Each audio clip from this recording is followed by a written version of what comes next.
bonsoir à tous et bonsoir frère Thierry. Bonsoir Thomas. Nous sommes très heureux évidemment de vous accueillir ce soir à la Procure pour remettre le prix littéraire de la liberté intérieure 2024, 7e édition. Alors nous sommes ici entourés des pères de l'Église, des grands mystiques, théologiens, chrétiens, et nous sentons même sur notre nuque raide le souffle des prophètes, derrière les rayons, depuis les rayons univers biblique et judaïsme juste derrière nous. Vous en conviendrez, légère pression pour décerner un prix littéraire de littérature spirituelle. Mais voilà, que le pape François lui-même nous libère et nous encourage de sa lettre dédiée à la littérature cet été. Alors, sans plus attendre, place à la littérature, place au plus beau texte de liberté intérieure de cette année. Merci Thomas. Effectivement, notre prix littéraire cette année résonne de manière plus particulière avec la lettre remarquée du pape François sur le rôle de la littérature dans la formation et publiée le 4 août dernier.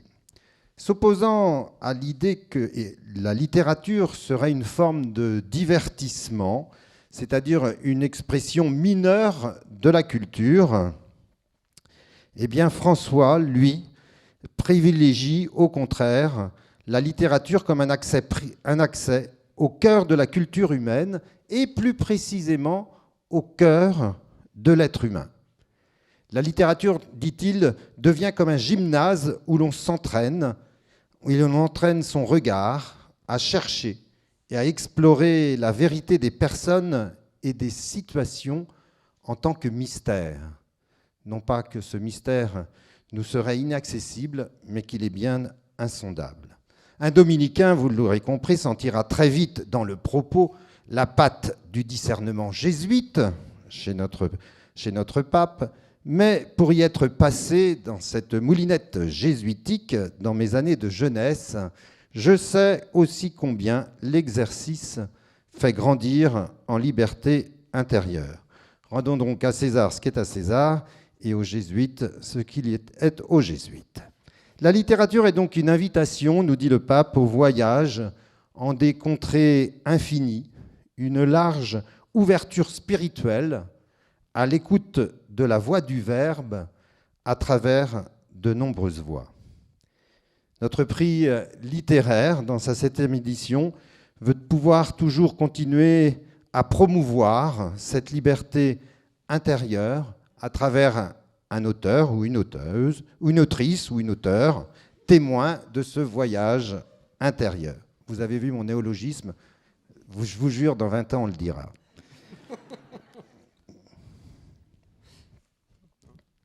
Nous sommes heureux donc de saluer aussi nos partenaires qui promeuvent et soutiennent notre prix littéraire. Alors oui, effectivement, avec nous pour ce prix RCF. Ouest France, qui depuis plusieurs années nous accompagne. France Télévisions.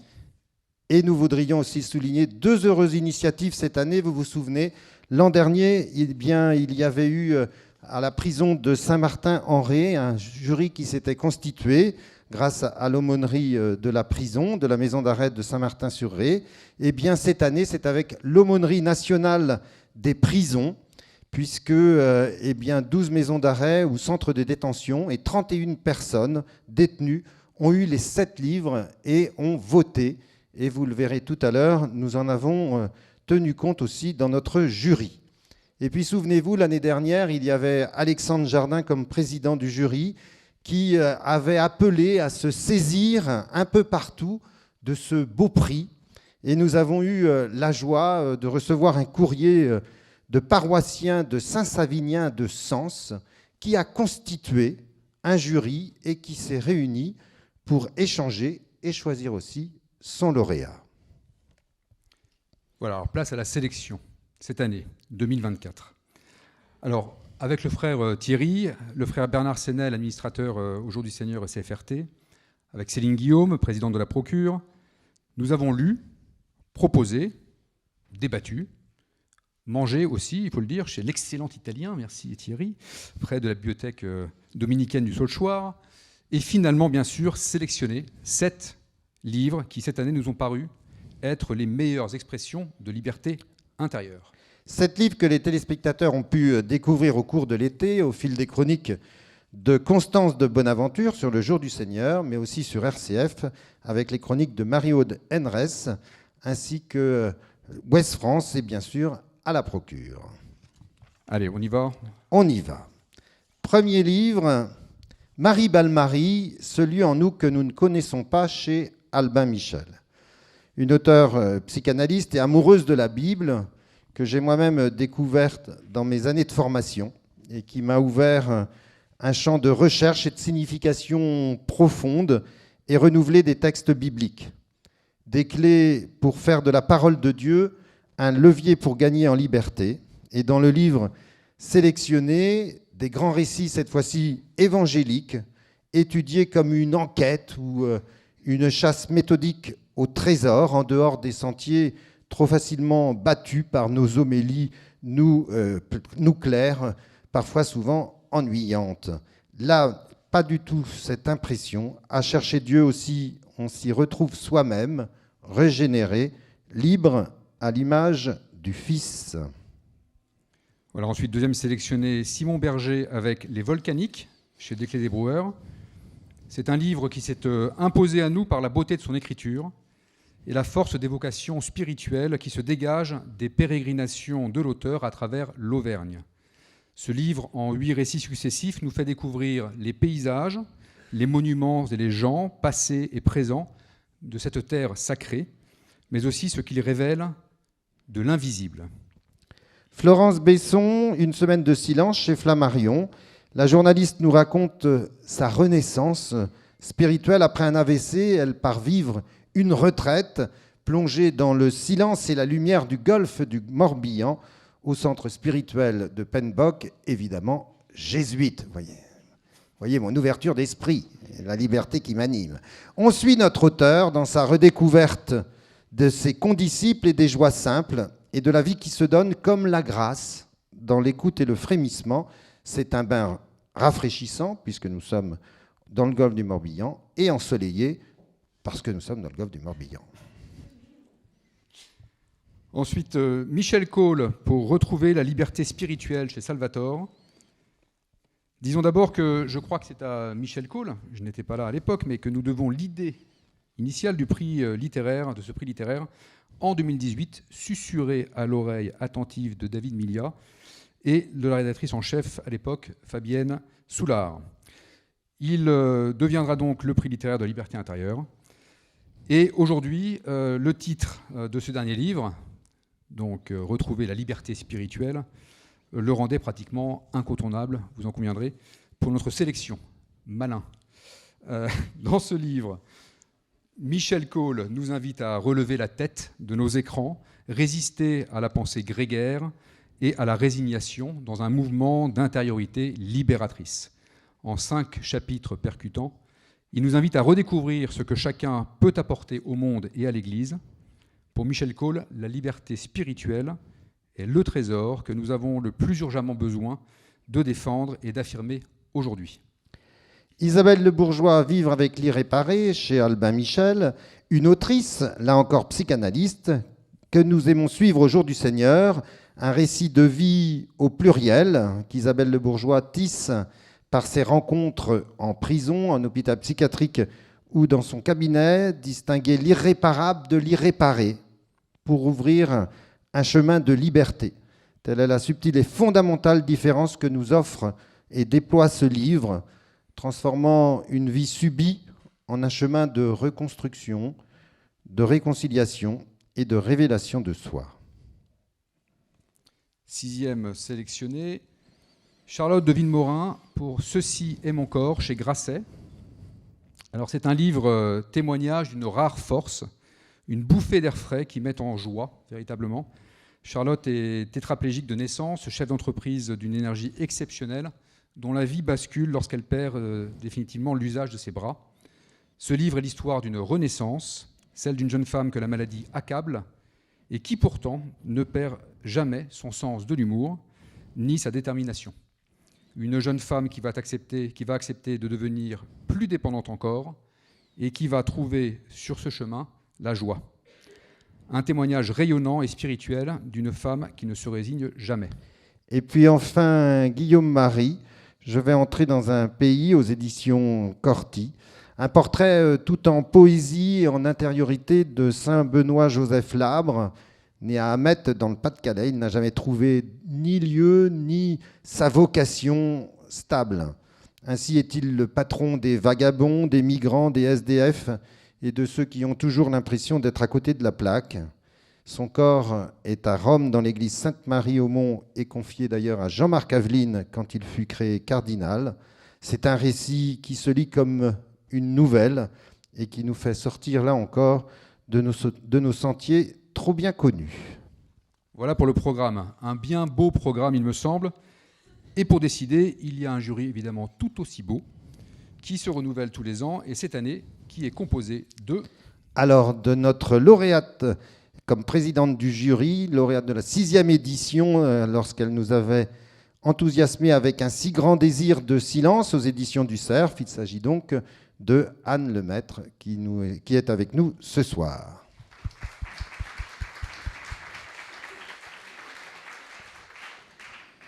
Également dans ce jury cette année, Constance de Bonaventure, chroniqueuse culture au Jour du Seigneur. Mathilde, oui. Ah oui, où est-ce qu'elle est, notre amie Constance? Mathilde Mailleux, responsable religion et sciences humaines à la Procure Paris, et qui nous accueille ce soir.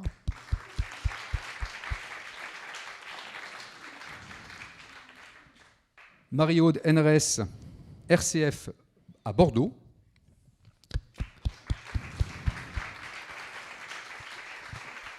Étienne Jacquemart de France Télévisions et de la rédaction de Télématin, un ancien du Jour du Seigneur, et qui est plongé dans les élections américaines et qui nous demande de l'excuser ce soir.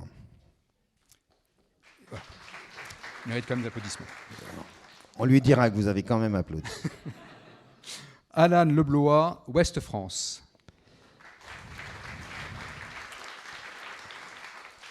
Nous aimons avoir aussi dans le jury un téléspectateur ou une téléspectatrice du Jour du Seigneur. Eh bien, il s'agit de Anne de Coincy qui nous avait écrit une très belle lettre et elle habite Paris. Elle est avec nous ce soir.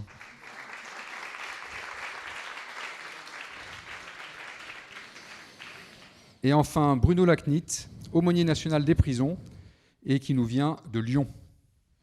Merci Bruno.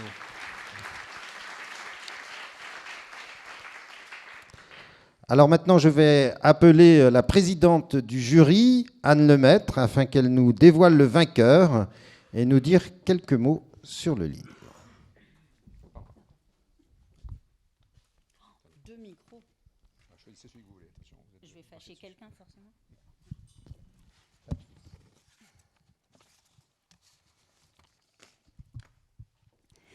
Alors, notre jury réuni lundi dernier, il y a 2 jours, à Paris, et que j'avais le grand honneur de présider, a donc décidé de remettre le 7e prix littéraire de la liberté intérieure à Isabelle Le Bourgeois.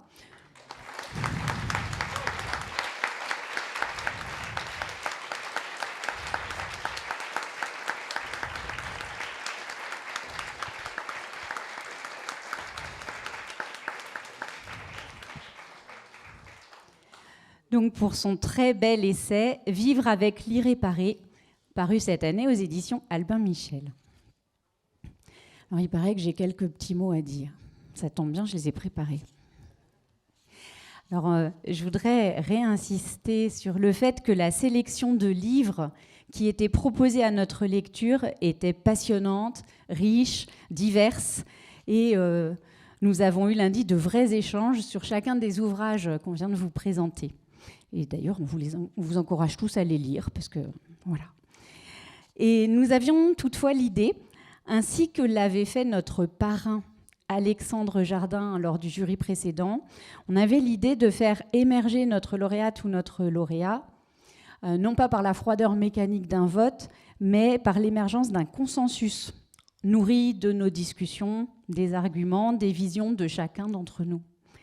Et c'est bel et bien ce qui s'est passé, chère Isabelle, et c'est tous ensemble, et dans le bonheur d'une décision commune, que nous avons choisi votre ouvrage. Voilà. Vivre avec l'irréparé. Votre titre déjà nous met en chemin, nous fait bouger. Ce mot, cette idée d'irréparé résonne profondément en chacun d'entre nous. Cette idée fait justice à ce que nous portons tous en nous comme traces, comme blessures et comme peines que nous ne savons pas toujours guérir. Et pourquoi les nier, ces peines ?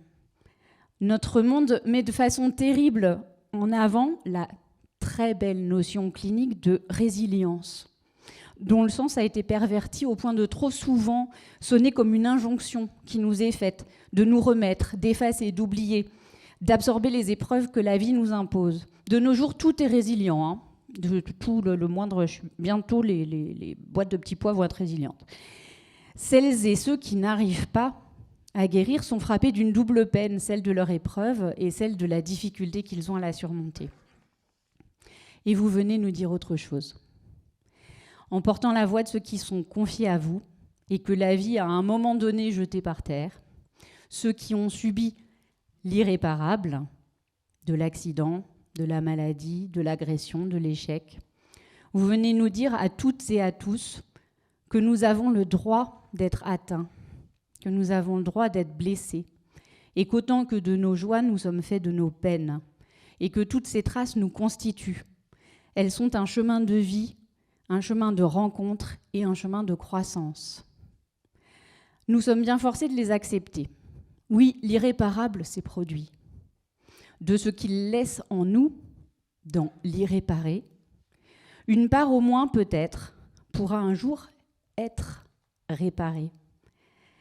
Il pourra être, sinon guéri, du moins cicatrisé, du moins surmonté, à l'image, c'est une image extrêmement frappante dans votre livre, du corps du Christ ressuscité, dont vous soulignez de manière saisissante le fait que ressuscité, il porte encore en sa chair les stigmates de la passion.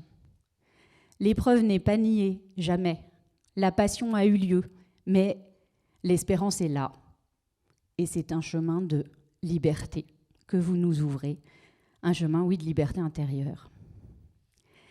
L'un des nombreux détenus qui ont participé au prix, dont l'aumônier national des prisons Bruno Lacnit était venu porter la voix, qu'on retrouvera tout à l'heure, a eu cette formule bouleversante de justesse. Votre livre, écrivait-il, lui a permis d'apprendre qu'il pouvait vivre avec, lui qui avait toujours tenté de vivre malgré l'épreuve. Ce vivre avec de nos irréparés, vous nous en parlez à hauteur humaine, avec beaucoup de chaleur, portant sur chacune et sur chacun un regard plein d'humanité. Il s'agit d'accueillir et de continuer la route, vaille que vaille. Mais cette route, grâce à vous, fait place à l'espérance. Nous garderons longtemps le parfum, pour reprendre le mot de l'une d'entre nous, ou la lumière, pour emprunter à quelqu'un d'autre de notre équipe, le parfum et la lumière de votre livre. Et maintenant, nous espérons partager ce parfum et cette lumière grâce au prix avec le plus grand monde. Alors merci.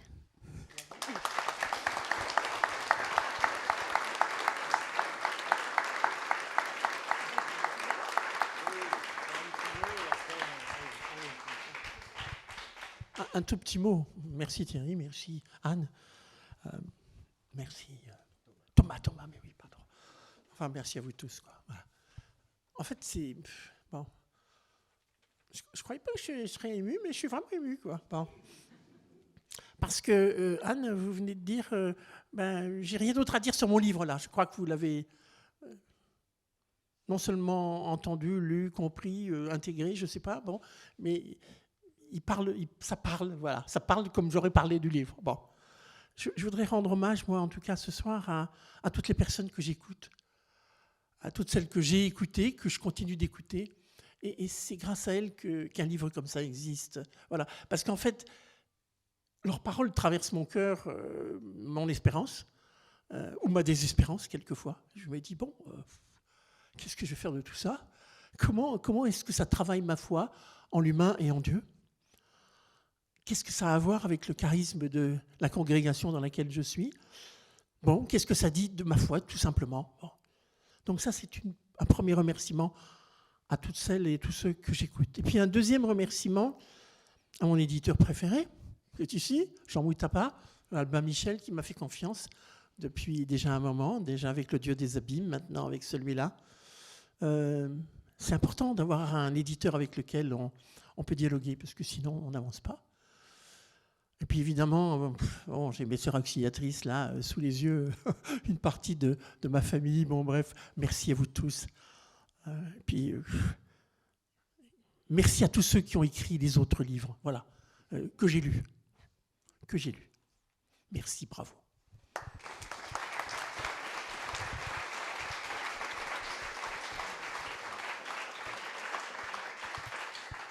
Alors, je pense qu'on est assez impatient, Bruno, de vous entendre porter la voix des détenus, et en particulier, voilà, je crois, une fiche de lecture. Vous allez nous expliquer tout ça.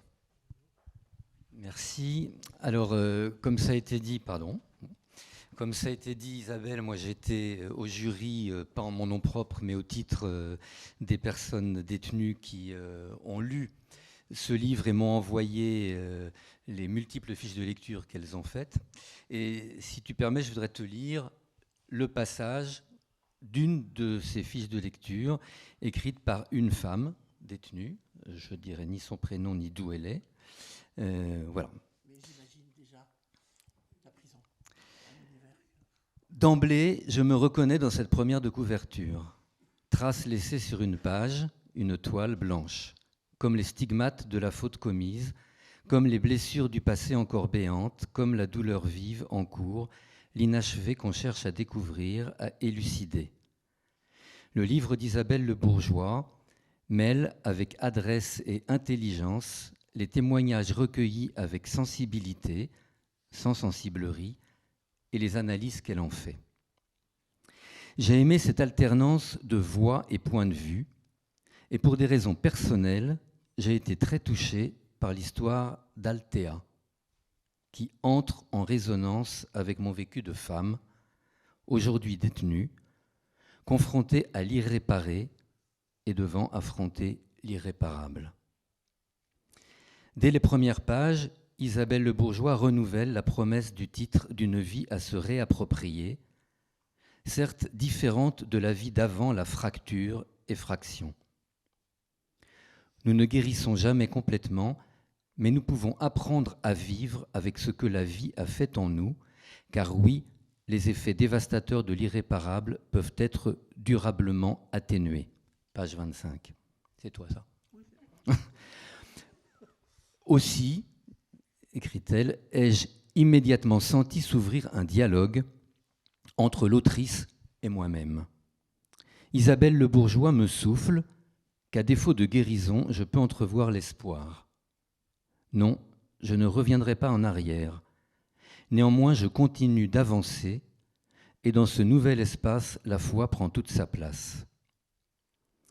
Isabelle Le Bourgeois nous invite aussi à poser un autre regard sur ce qui nous entoure, à apprécier les dons de Dieu, si petits et insignifiants puissent-ils paraître. Je pose les yeux sur une fleur naissante dans notre cour bétonnée. J'aime infiniment chaque signe de tendresse, d'amitié qui se manifeste et j'y fonde mon espérance. L'ouvrage d'Isabelle Le Bourgeois me conforte dans le sentiment d'être sur la bonne voie, même si la route est encore longue. Il se révèle le lieu d'impossible, celui de la liberté intérieure à reconquérir pas à pas. Je sais donc que ce livre sera désormais mon compagnon de route sur les montagnes escarpées de la détention, et c'est tout naturellement à ce livre que je donne ma voix pour le prix.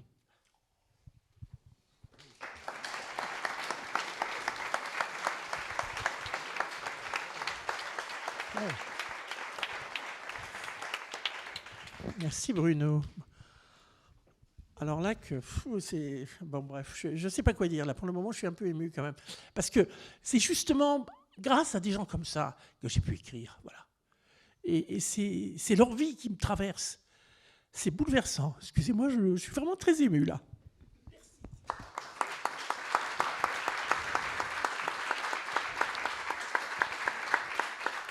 Alors, le parrain de la liberté intérieure, donc Alexandre Jardin, ne peut pas être avec nous ce soir parce qu'il n'est même pas en Europe, mais quasiment aux antipodes.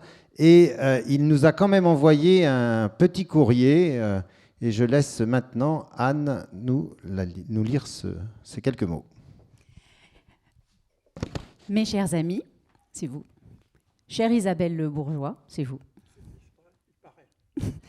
Je regrette de ne pouvoir être parmi vous ce soir, mais c'est avec un immense plaisir que j'adresse mes plus chaleureuses félicitations à Isabelle Le Bourgeois pour son ouvrage « Vivre avec l'irréparé ». Votre livre est un bijou de sensibilité qui éclaire les profondeurs de l'âme humaine. Vous avez transformé l'irréparable en une matière vivante, où chaque lecteur est invité à trouver sa propre lumière malgré les ombres. Cela donne un souffle d'espoir d'une rare intensité. Merci pour cela. Je tiens à saluer 2 initiatives qui me touchent particulièrement. La première, ce sont les cercles de lecture créés dans les prisons de France, où les détenus ont pu lire et élire leurs favoris. Que ce prix soit un espace de réflexion pour eux me bouleverse. La seconde initiative, née à Saint-Savinien-de-Sens, où des paroissiens se sont spontanément réunis autour des livres en lice, illustre la force du partage et du dialogue que suscite ce prix. Chère Isabelle, bravo encore pour ce prix qui célèbre à la fois votre talent et votre profonde humanité. Merci à vous, Alexandre Jardin.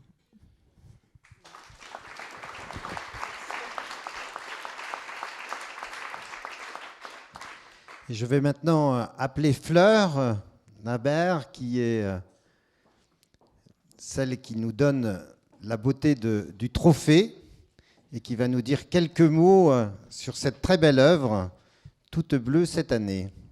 Alors si vous étiez dans cette belle librairie l'année dernière, vous voyez qu'il n'a pas la même couleur, parce que j'ai le plaisir de créer pour chaque écrivain ce trophée identique dans l'esprit, mais singulier pour chacun. Alors pour rejoindre votre livre, je vais vous raconter comment on fait ça. C'est du verre thermoformé, c'est une technique de vitrail très contemporaine qui a une 15aine d'années. Je sculpte dans le plâtre cette forme de colombe, on pose un verre dessus. Et là, on va faire une grande courbe de température qui va monter jusqu'à 800 degrés, jusqu'à la fournaise. Et il va falloir redescendre cette courbe de température très prudemment, et là, il y a de grands risques de casse, et l'œuvre est détruite. Mais si ça se passe bien, on sort de cette courbe de température, tout refroidit, l'œuvre est intacte et elle est transformée. Et je me dis que peut-être, si vous placez cette œuvre là où vous recevez des gens, vous pourrez peut-être leur raconter l'histoire de cet oiseau qui passe par la fournaise et puis qui va vers un ailleurs. Merci en tout cas. Bravo.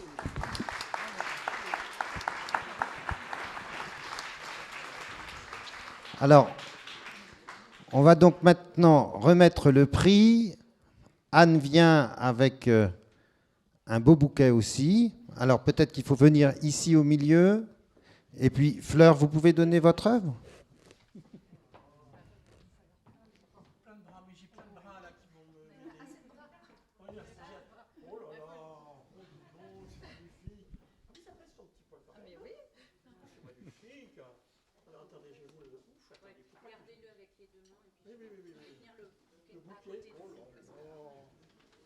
Approchez-vous au milieu.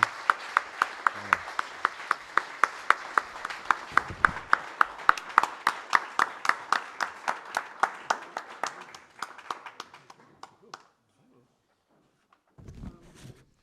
Je suis gâté.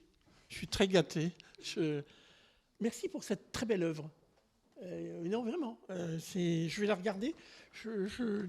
J'ai passé du temps devant elle. Voilà. Est-ce qu'elle a du sens pour vous ? Elle a du sens pour moi. Merci à chacun et chacune d'être là pour être témoin de cette incroyable aventure qui m'arrive. Bon, voilà. Je la prends comme elle est, avec beaucoup, beaucoup de joie. Voilà. Merci. Merci.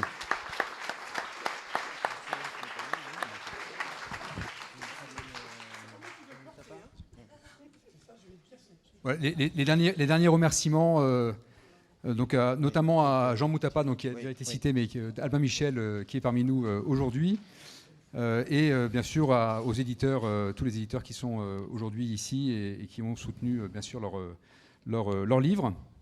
Je voudrais saluer nos amis de la Nuit des Églises qui ont renouvelé ici ou là avec donc Gauthier Mornas qui est dans le fond et dont je n'abîmerai pas le nom cette année, contrairement à l'an passé, et donc qui ici ou là ont donc profité de la Nuit des Églises pour donner des extraits des différents livres sélectionnés pour le prix de la liberté intérieure.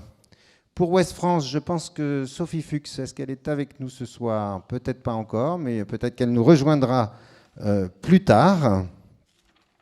Voilà, et puis bien sûr les équipes organisatrices de cette soirée. Donc, voilà. Pour le Jour du Seigneur, Noémie qui a pris la suite de Marguerite, mais qui l'a fait avec beaucoup d'aisance, comme si ce n'était pas la première fois, et elle était aidée du service comme du Jour du Seigneur. Voilà, et puis côté procure, bien sûr, Anne et Mathilde. Merci pour l'organisation. Et puis un mot et sur sachez que demain, jeudi, il y aura donc l'enregistrement de l'émission en présence donc d'Isabelle et qui sera diffusée dimanche prochain à 10h30.